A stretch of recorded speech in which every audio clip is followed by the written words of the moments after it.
In the last video, I mentioned a few things that can help you sound more like a fiddle player, specifically with the right hand.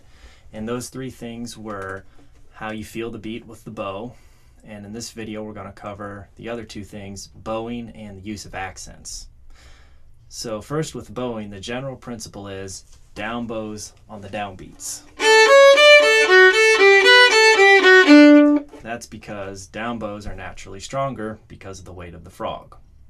So I want to cover three general types of slurs that you can stick into tunes. The first is a sort of reset slur. And here's where an example of that in Whiskey Before Breakfast. So here we have this long quarter note followed by two eighth notes. And if we didn't slur, our downbeat would be with an up bow. And so we'd be backwards then. So that simple little two-note slur, 1, 2, gets us back on track.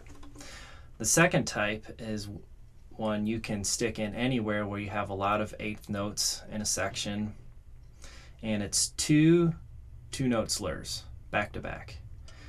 So an example of this I'll use in Fisher's hornpipe. 1, 2, 1,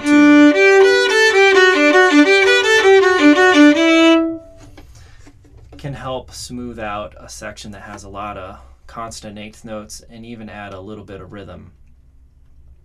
The third type is two three-note slurs, or sometimes more than two. They're back to back and always start on a down bow.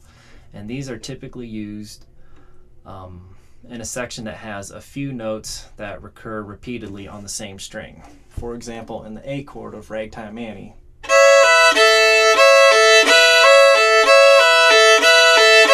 So 1, 2, 3, 1, 2, 3. And that slur there was across the bar line, but that's okay as long as it starts on a down bow. So you have 1, 2, 3, 1, 2, 3, and then either no slur, 1, 2, to fill out those last two eighth notes of the measure, or a slur depending on what's next. So there are a couple exceptions with these bowing guidelines. The first is a hook bowing at the end of a section. And that's used where a quarter note is the last note of a section falling on the downbeat. So in Bill Cheatham,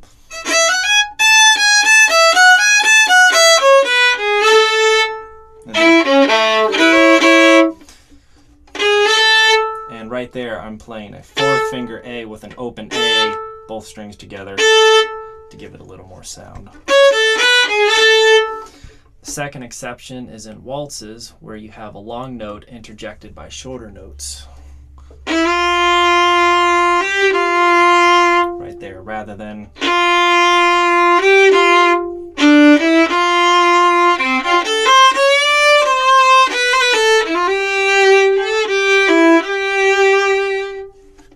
So to recap, three general types of slurs: just a single reset slur, two two-note slurs, or two three-note slurs. So moving on to accents. Measures are generally counted as 1 and 2 and 3 and 4 and each one of those points is an opportunity for rhythmic change. So you can practice counting that 1 and 2 and 3 and 4 and just experiment accenting each one of those points. So 1 and 2 and 3 and 4 and 1 and 2 and 3 and 4 and 1 and 2 and 3 and 4 and. Generally when you're playing beats 1 and 3 are already heavy because those are usually down bows on down beats. So normally when you throw in an unusual accent, it's on a different point. So I'll combine some accents with a couple of those slurs we talked about before in Fisher's hornpipe to kind of show you how this fits together.